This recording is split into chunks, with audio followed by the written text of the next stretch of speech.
Hey everyone, and welcome back to the channel. Today we're taking a look at this DeWalt air compressor. It's a model D55146. Customer brought it in and said that it's making loud noises and that it will not pump up correctly. I'm going to go through the full diagnostics and repair to get one like this taken care of, as we've worked on hundreds of them over the years, and I'll show you tips and tricks that I've learned along the way on doing these. Don't forget to hit that like and subscribe button as we go along if you enjoy the content.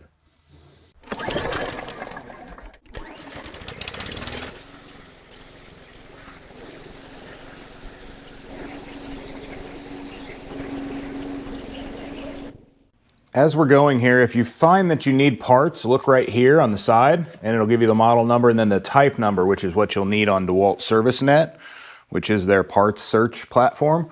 I've got it plugged in. Let's show you what it does. I'm going to just flip the switch to on here.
Obviously that is not sounding so hot.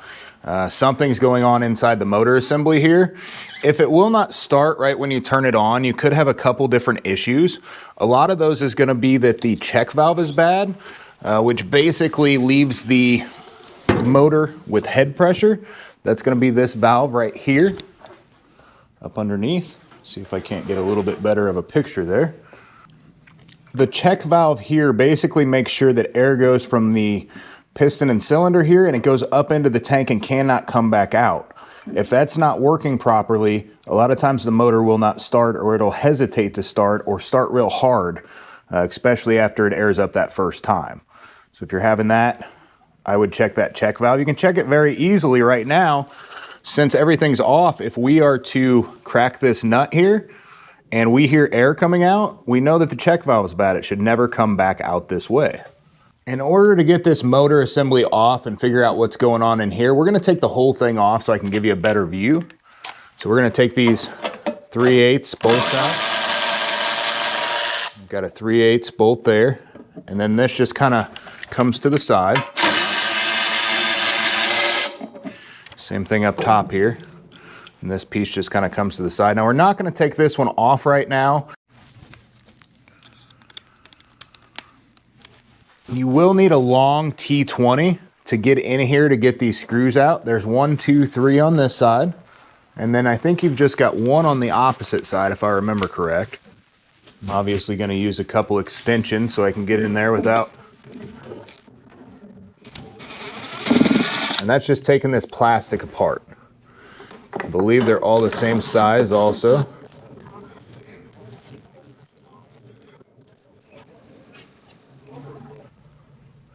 That one had a little O-ring in there for some reason. Nope, they're not the same size. So the one up top is this one here, and the two that are down at the bottom are going to be the shorter ones. Doesn't want to go in there quite right either. Not quite a straight shot.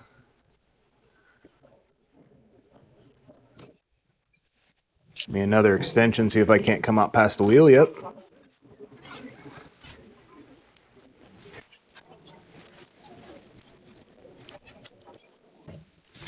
Not going to worry about it coming out right now. Let's do the other side.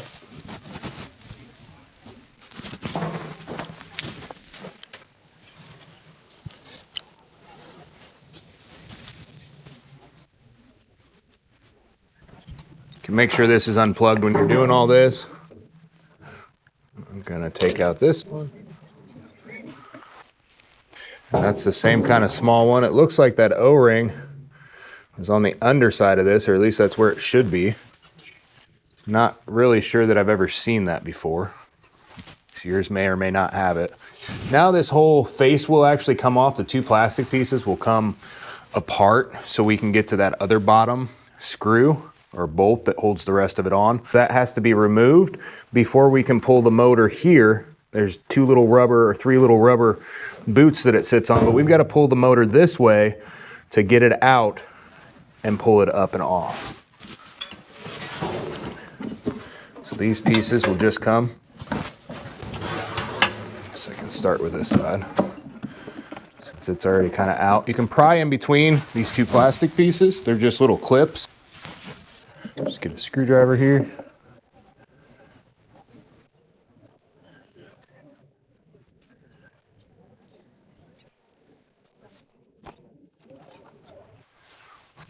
Usually they're full of dust like everything else is.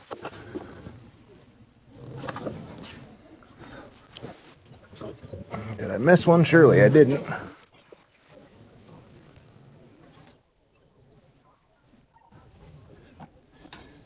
It's just another clip at the bottom. There it goes. Now we're all free. I guess I'm just going to take this wheel off. Might make it a little bit easier for us to see. Not easier to do, but easier to see anyway. That bushing's supposed to be in that wheel, not where it is.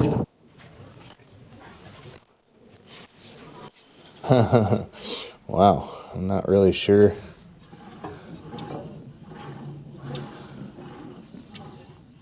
It's kind of strange. Everything looks halfway decent besides the massive amount of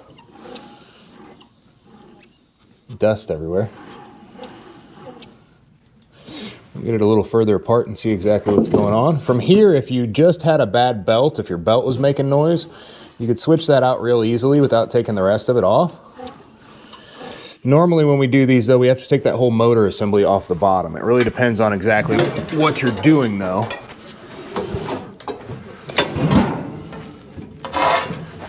I'm gonna take this wheel off and get this side open so we can see it a little bit better also.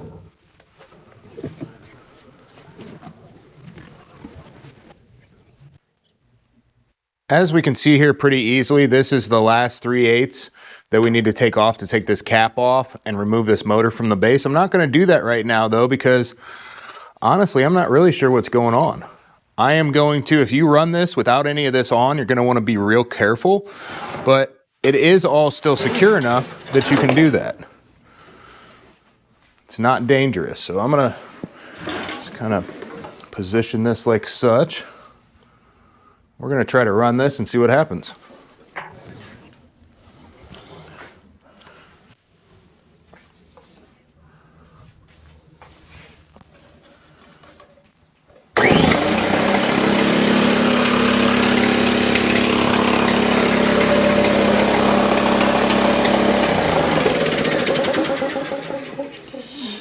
I still honestly can't really tell exactly what's going on. It does look like that piston and cylinder's in pretty bad shape though. I'm gonna go ahead and take the main bolt off here, see if this bearing could possibly be bad, or if the bearings in this whole assembly here, whatever you want to call it, are bad. But I believe what we're getting happening is this is actually flapping around on the inside on that piston and cylinder walls.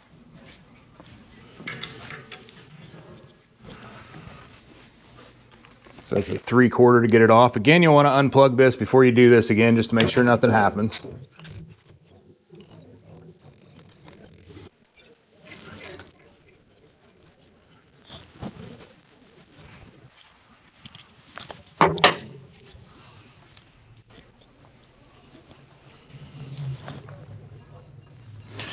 Now this piston just comes straight and pries off. Use the screwdriver for it. Just back and forth.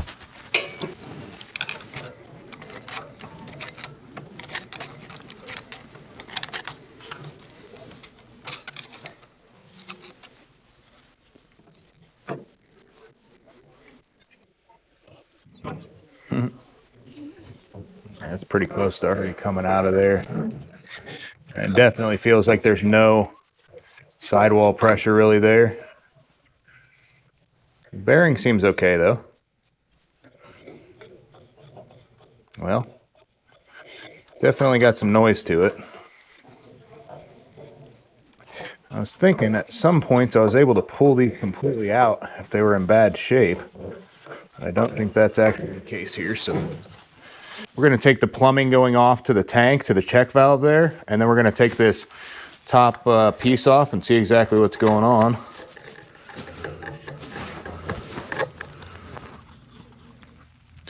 Now you really want to pay attention to your air cleaner. That's what causes something like this a lot of times. Poor maintenance. I'm going to take our 3/8 and take this top, the top cylinder head off also, after we get this pipe with it.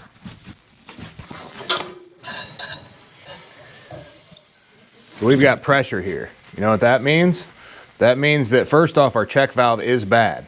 We should not have any pressure there at all. Otherwise, it wouldn't be doing that. That's the first problem here. Check valve is bad. Before we go any further, now that we know the check valve is bad, we're going to drain off all this tank pressure.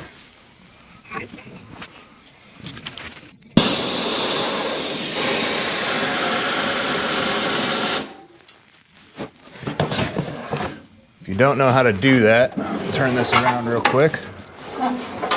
Basically, all you need to do is pull this here. That's your safety valve.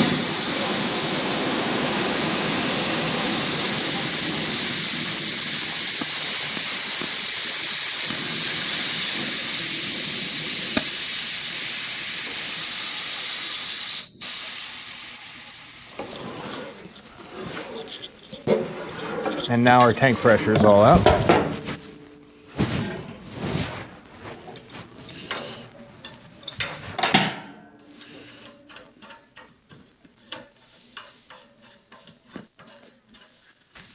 A bad check valve on something like this really makes it work extremely hard because it's not continuing to pressurize the tank. It's trying to flow backwards the entire time. So even when the piston's coming down on its retraction stroke, air is pouring down into the cylinder.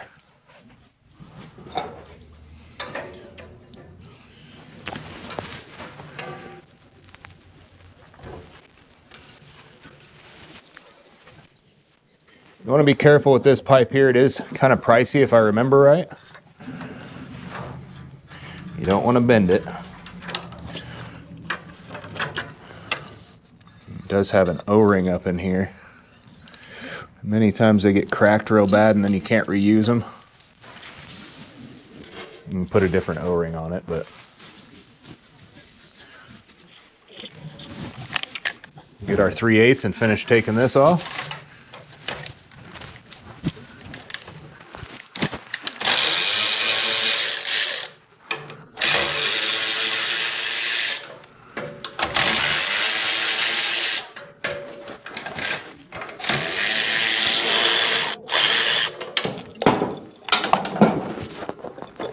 We've got the head off, the piston and the cylinder assembly and everything out of there.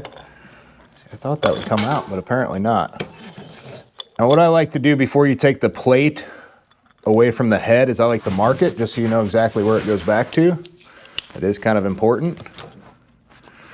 2 scratches will do. That'll tell you exactly where you need to go back to.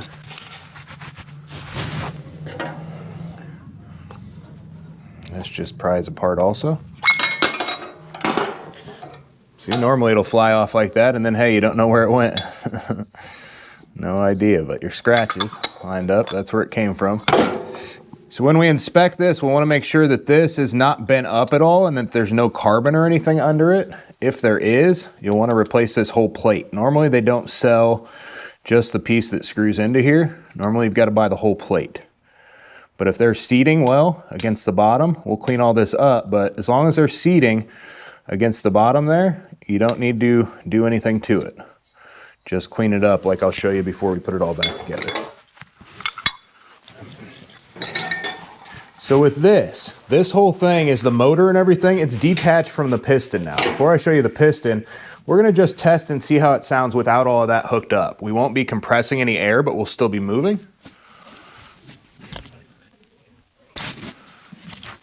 And that's basically gonna tell you, hey, was your issue in what we just took off, or was it something else?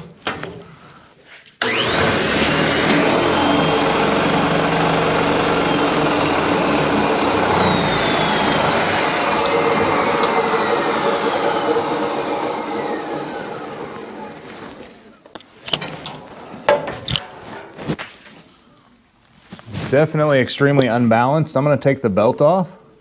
You can do that by just working it towards the outside edge and keep going around until it comes off, just like such.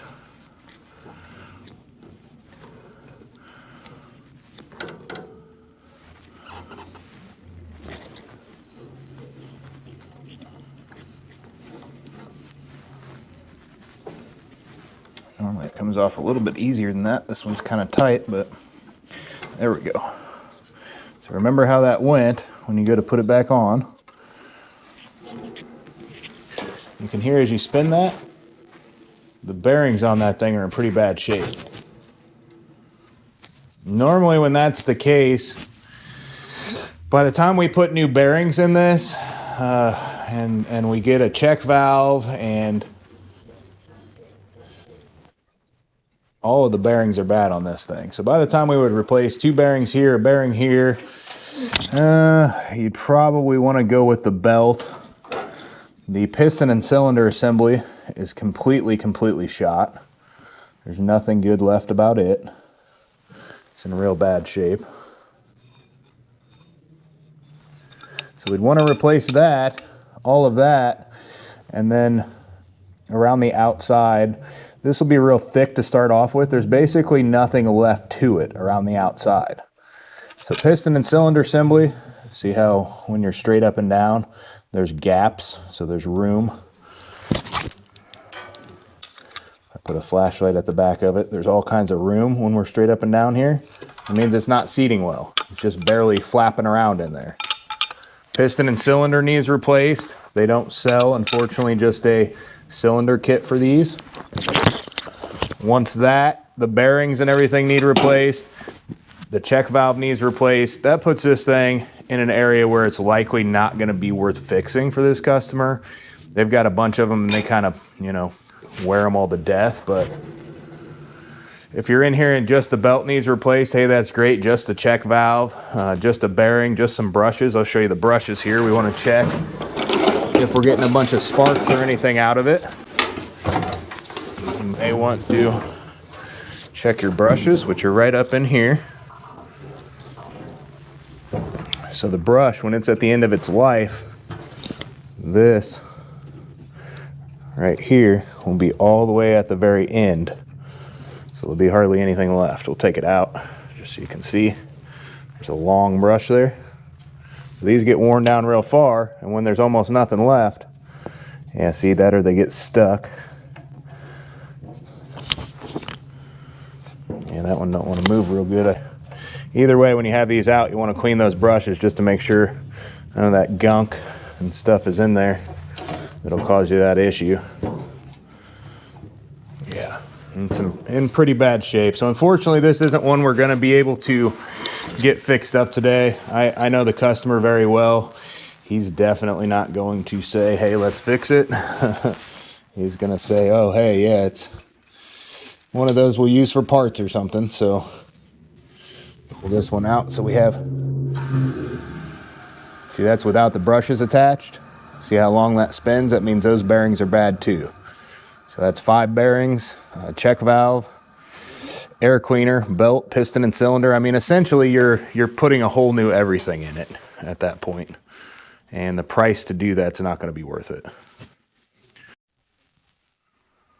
Couple other things to point out here. If you're having issues with your regulator and it's leaking from the regulator itself, that'll happen a lot of times. If you turn it down, it'll leak until it gets to the tank pressure that you want. But as soon as you go to turn it back up and your tank pressure equalizes with your regulated pressure, it should not be leaking. If it is, you can get a rebuild kit for these, where basically you take off the back assembly. You have to take off this top cover and get to it, take off the front, and then take off the back nut. It sits on the back side of it. Let me see if I got one that's apart so I can show it to you. Didn't have one in back to show you, but I'm gonna go ahead and take all this apart. Basically, to get your whole assembly off here, you're gonna need to take these 4 in the middle off. The 2 outside ones are for the cover. Might make it a little easier if you take the whole cover off, but you don't have to. Let's get over here. So now we've got the regulator. Again, to rebuild this, if it's leaking at all times, you probably got an issue with this. And what we'll do, take off the nut on the back side. And this will all come in the rebuild kit.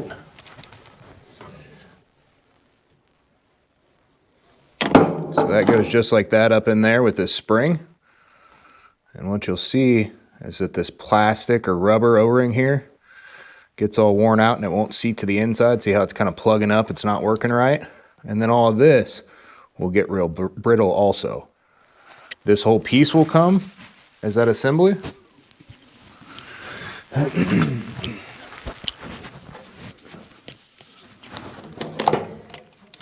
And we'll take this off, and there's another piece in here that'll come with it. This is the hardest part to take off without taking your gauges and stuff off. You can do that, but then you've got to reseal all of them. But you don't want to ruin this when you're taking it off. So when you do that, if you're fixing your regulator, it should come with that O-ring also. Clean all that up in there. See all that gunk and stuff? You don't want that still in there. There's an O-ring here that'll come with it also. And then this piece here. That's one of the most important pieces. It sits up in with this piece towards the regulator piece. And I'm not sure that the spring comes with it. I don't believe it does, as I remember. This should screw just fine. Just like this. So that go in like such. You'd put either this spring back in or your new spring in there. Your new piece here. And usually I like to start with it all the way unscrewed at that point. And then you put it back together just like you took it apart. Of course, that's after cleaning everything up in there. And that's basically a regulator rebuild at that point. This will all be brand new. You just screw that right back in the bottom. Of course, along with your O-rings and stuff that I didn't put back in here, such as this one that goes here. Well, everyone, hopefully this has helped somebody out, at least, you know, learn how to take it all apart and diagnose exactly what's going on. Sorry I couldn't get the repair done today. Unfortunately, with the price of everything, it's not going to be worth fixing for this customer.